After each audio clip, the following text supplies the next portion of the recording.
How's it going, gamers? It's your Professor Cammy coming in to give you the only guide you'll need to know for team comp building. Now, to understand what characters you will need for a team comp, let's first look at some of the different paths that the characters can be. And this will be a quick overview of it because y'all already know most of this, so we're just going to run through it. The Hunt is single target fast attacking. Destruction is kind of a little bit of survivability for themselves as well as some damage output. And Destruction's very much like the I can do everything category. Irradiation is mostly focused on hitting several enemies at the same time, quite the opposite of the Hunt. Harmony is just buffing your team. Nihility is debuffing the enemies. Preservation is just being defense and being the overall tank of the entire team comp. And then you have Abundance, which is healing. A lot of people will think, if they've played Genshin in the past, that hey, we don't really need a healer because we can just dodge things. If you're a good enough gamer, then you can just never get hit. But there's no dodging in this game, so you are relying on either a healer or a tank class. Now, let's say you have an insane amount of DPS, then you can try going no tank or no healer, but that's something that I highly don't recommend doing. Mostly because you are limited to a 3-button function, and you can either attack, use your skill, or ult. You cannot dodge, you cannot block. So if they're going to hit you with a strong move and you can't kill them fast enough, then you will have to have either a healer to heal you up after they hit you, or you will have to have a tank to be able to tank the hit for you. So that's one of the core aspects to build crafting. You're going to be needing either a healer or a tank. Unless maybe if you are just dealing absolutely insane amounts of damage without them, then you can try to see how long you can go without them. But right now, going on, I really recommend that you go either a healer or a tank for your first slot. Next up, for our second slot, I have Bronya. So this is going to be our support slot. Now, looking back at the paths that you have, you can either go Harmony or Nihility for your support slots, and I'd really recommend going one of them or even both of them, but we will get to that in a minute. Just because being able to support your DPS characters is a must for this game if you want to be able to go through the action phases faster, because you have to remember that this game is based off of speed. So if you can kill them fast enough and be able to hit them enough times before they're able to react, then you will be able to take 0 damage. That's why I was saying you might be able to go without a tank or a healer, but I don't recommend it. So having either a Harmony or a Nihility, or maybe even both, is your best option here, just to be able to win faster so you will take less damage. Now, if you wanted to, you could also go double support, so you can go tank and you can go healer here like Natasha, but that would also be a little bit overkill. You're going to be taking longer for your engagements and you will have to go through a lot more action phases. It is doable, it's just going to take a longer amount of time rather than if you were to go a Harmony or a Nihility so that you can just kill them faster. Next up, I have Pela for, I'm going to butcher all these names, Pela for my third slot. And the reason that I have her is because I'm relying on my main DPS, which is a Hunt, the Sushang. I'm relying on her to absolutely demolish everything because I leveled up her artifacts and she's hitting really hard just on her own. So I think that she can just flat out carry, and since she's a Hunt, she can attack fast. She is single target, but the thing is that she can attack fast because she is a Hunt, because Hunt is based off of speed and being able to just constantly wail on things one after another. So that's why I have her as solo DPS and Pela as a Nihility, because if you look at Pela's ultimate, it debuffs the enemy by 32% for 2 turns. So that means that I can run through this dungeon or this encounter a lot faster if I have Bronya buffing my characters, I have Pele debuffing my characters, and then I have just Sushang demolishing each character one at a time in quick succession. a lot of the times I can get through an engagement before they even get to attack once. And that's what I'm trying to go for. Now, let's say my Pela isn't built. I don't have a good one. Maybe she's not very, maybe they sunset her, they make her trash at one point, or just anything or the other. Then I would go, you can go either a destruction class, or you can go, where is it? Irradiation. So what I've been using irradiation for is just to get rid of shields for a lot of enemies, because there's a lot of times you can go to, let's say, the roguelike, and they will show you the enemy types that you're going to be facing. Most of the time, like if you're going through the roguelike, you can see that a lot of the enemies are breakable by just one element type. There might be some exceptions. Maybe a lot of them are breakable by electro, but some aren't. It's physical or something. Well, you can just use your main DPS or your other characters to break those exceptions. But for the most point, you would like to have an irradiation just so you can stun the majority of the ads so that their attack phases go backwards, and you will have more time to kill most of them so that they won't kill you or damage you at all. So that's where irradiations are good at. It's for breaking just a lot of enemies, not a lot of damage overall, but just being able to stun them and being able to have your main DPS wail on them faster and kill more of them.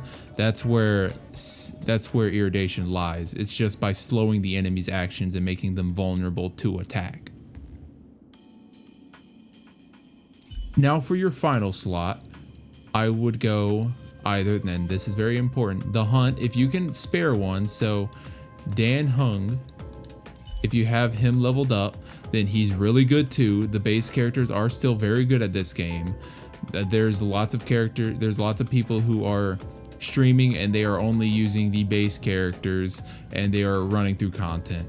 So you can level up Dan Hung, my god, and he'll do wonders for you. If you have maybe a Su Shang or a Sealy leveled, then that would also be good to put in this slot. But let's say you don't have any of the hunt, you don't want to run any of the hunt, then another good slot for that would be destruction, and then you would just have a mostly survivability comp to where you can wail out damage. It's not going to be the fastest, but you'll be able to wail out damage at a moderate speed and be able to cut through them relatively quickly.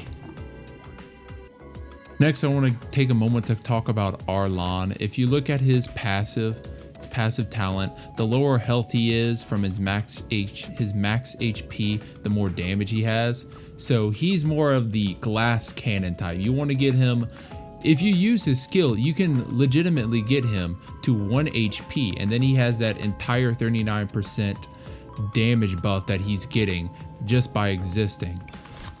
And if you have his weapon, it makes him even more of a single target god. So it increases the damage out by the wearer by 20%, and the wearer also deals an additional 20% of damage to enemies with a higher HP percentage than the wearer. And he's obviously not going to have a higher percentage because he's based around having a lower percentage. And if you were to run him, just a quick layout, I would, now this is probably a rare case, I would run March 7th with him, because March 7th mostly gets power crept by your main character or Gepard if you have him, just because they shield a lot of enemies at the same time. But if you have well, everyone has March 7th. If you are using Arlan, I'd probably use March 7th with him, just because March 7th can give a massive shield to a single player character. So it would be nice to be able to put on him. And on top of that, and if you look at her skill here, if you are lower than 30% HP with her when you cast the shield, then they are less likely to target that character. So you can just throw that on Arlan.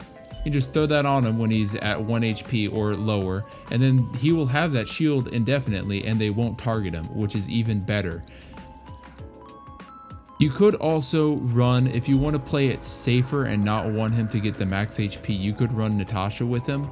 and that would be very nice, except you just won't be able to get as low as possible with the HP threshold, since your ultimate's going to be healing everyone at the same time. You know, if you need to heal your tank desperately and the only thing you have is the ultimate, since her turn isn't going to activate fast enough, then you would just press the ultimate and it would ultimately get Arlon higher health. His weapon would work still, just because you'd probably be a lower health than the enemy. It's just that your talent wouldn't be maximized with the 39% damage bonus that you would be getting. Now that I talked about how a general team setup would be, let's talk about one of the most important aspects of any character in this entire game, and that is speed. So if you look here, I'll have some gameplay in the background, and let me just... Now, this is the team comp that I used to beat World 4. I did change out Serval for Pela at certain points. Just because there was no enemies that were breakable by Electro, I went Pela, just because she gives me that 30% debuff, and then also she has Cryo, and they were weak against Cryo, so I was able to use that with Gepard, blah blah blah going on, so on and so forth. But now let's look at speed. So in the gameplay, you'll see that every time Su Shang attacks first, since she has right here 119 speed. Next was Serval, because she had 104 speed. Next was Bronya, which was 99 speed, and next was Gepard, which was 92 speed. This is very important when looking at build crafting, because you want to know. So let's say I had Bronya up at 150 speed. She was capped out on speed. She was the fastest motherfucker you've ever seen.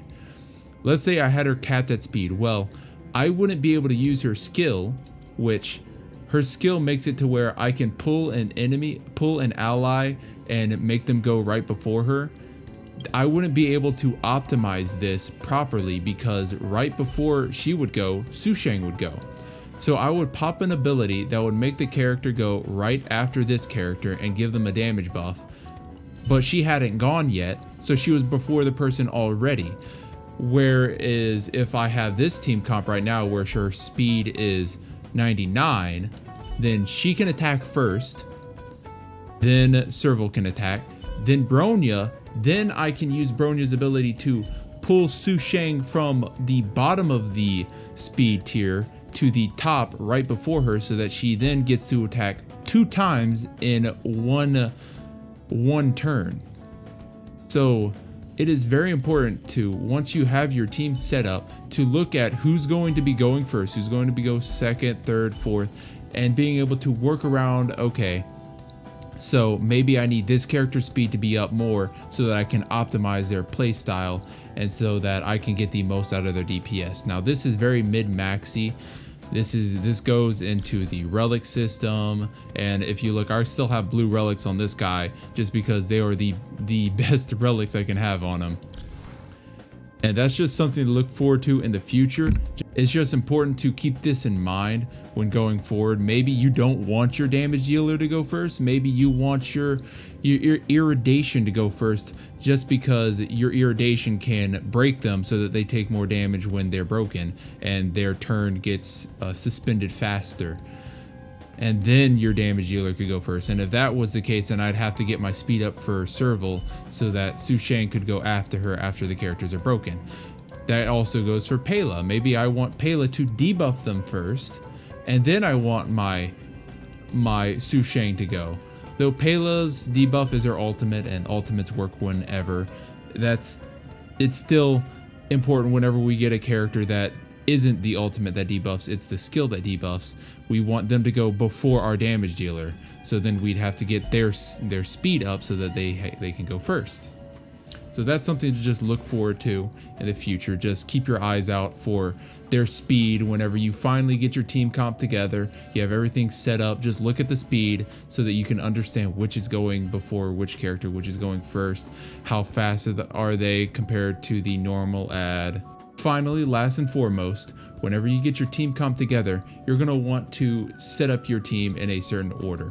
Now, this is very important. Some people haven't done this yet, but you always want to have your tank as one of the endpoints, because once the tank is hit with an AoE move, the system that the AoE moves work by, it's either it hits everyone or it hits one character to the left and the right of the main unit.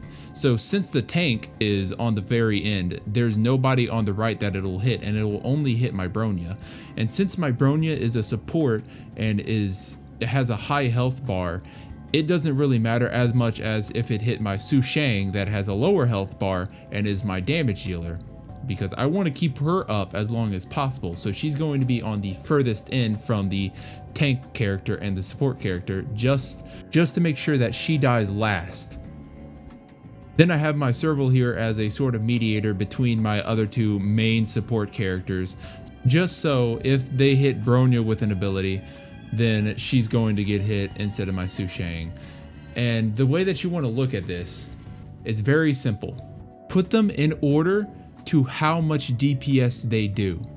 That is the simplest way I can make it.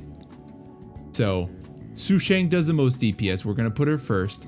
Next is Serval. She does an okay amount of DPS. You know, she's our second highest DPS dealer, so I'm gonna put her second. Next is Bronya. She's not a DPS character. She does support, so I'm gonna put her third. And then Gepard is last, because tank always goes last, and tank doesn't do a lot of DPS to begin with. So that's a good way to look at it. Just put them in order on how much damage you think that they would do, or how important they would be in a team comp for their damage that they deal, and you'll be golden. You don't have to think about it too much after that. And that is my guide. I'm gonna have a lot of editing to do because I stuttered somewhat. I hope that was very helpful for you. Please like, comment, subscribe. Maybe I'll have a more in-depth guide on each character going forward, but who knows? This game is very whaley, but anyway, thank you guys for watching. Like, comment, subscribe, and as always, Johnny.